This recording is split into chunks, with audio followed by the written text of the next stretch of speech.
Okay, तो ये हमारा क्वेश्चन है। एक आरसी सर्किट है, इसमें कैपेसिटर जो है वो पैरेलल प्लेट है, दोनों प्लेट के बीच का डिस्टेंस डी और इसका एरिया 1 लेना है, यूनिट एरिया है। इसमें क्या बोला है, जो डी है ना उसमें से d/3 हाइट, नीचे से d/3 हाइट तक ना एक लिक्विड भरा हुआ है जिसका डाइलेक्ट्रिक कांस्टेंट 2 लेना है।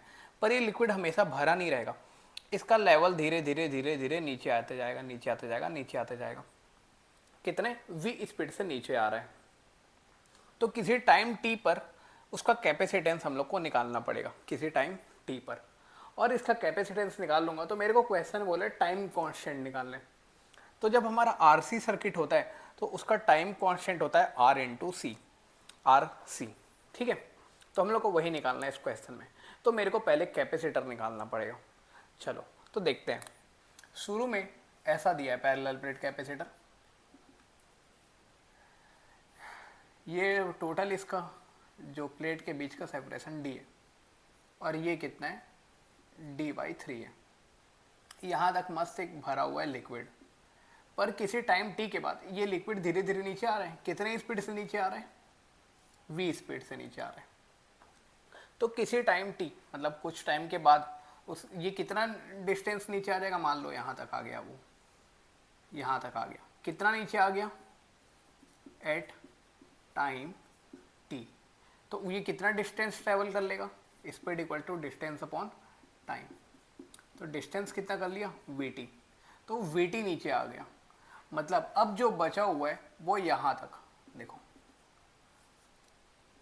अब यहाँ तक एयर है, अब इतने में आ गया मेरा लिक्विड जो पहले यहाँ तक था।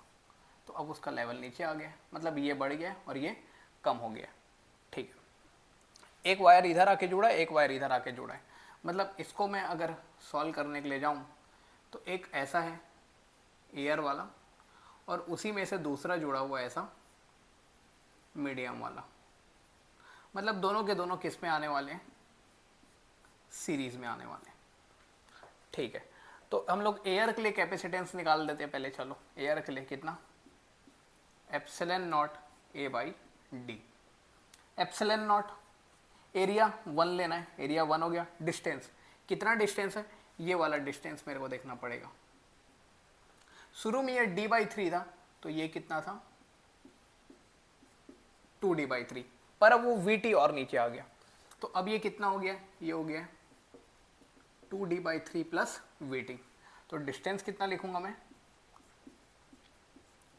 ठीक है।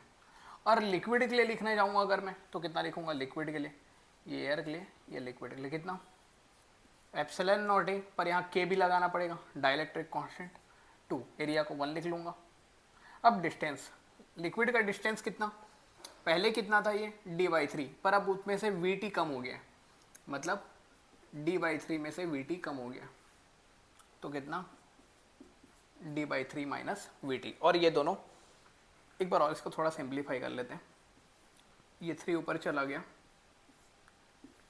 2d प्लस 3vt, इसमें भी 6 एप्सिलॉन नॉट हो गया, d माइनस 3vt। अब ये दोनों सीरीज में है तो दोनों को सॉल्व कर लेते हैं।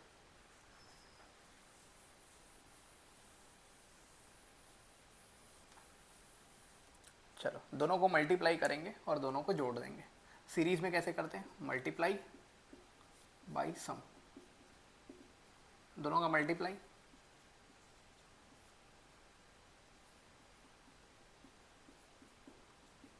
ये वाला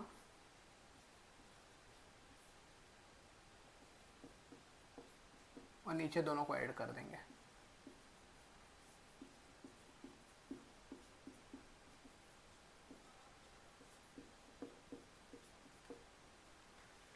ठीक है, इसमें से 3 एप्सिलॉन नॉट कॉमन निकाल लेता हूँ। यहाँ 1 लिखूंगा, यहाँ 2, क्रॉस मल्टीप्लाई मारा, नीचे के दोनों मल्टीप्लाई होंगे और इसको कैंसिल कर देंगे। ये इधर आ गया, ये इधर गया, ये 3 एप्सिलॉन नॉट से 3 एप्स, तो ऊपर में बचा, वहाँ पे ये इधर आया और ये उधर गया। 2 × 2 4, 2 × 3 6vt। कितना आ गया ये 5d माइनस मतलब प्लस 3VT। तो ये हमारा नेट कैपेसिटेंस आ गया। पर हम लोग को टाइम कांस्टेंट जाना था, एक ही रजिस्टर है तो टाइम कांस्टेंट टाउ होता है RC। तो ये C है, बस इसमें R लगा दूंगा तो मेरा टाइम कांस्टेंट आ जाएगा। तो आ जाएगा 6 epsilon not R 5D + 3VT, option है। चलो ठीक है।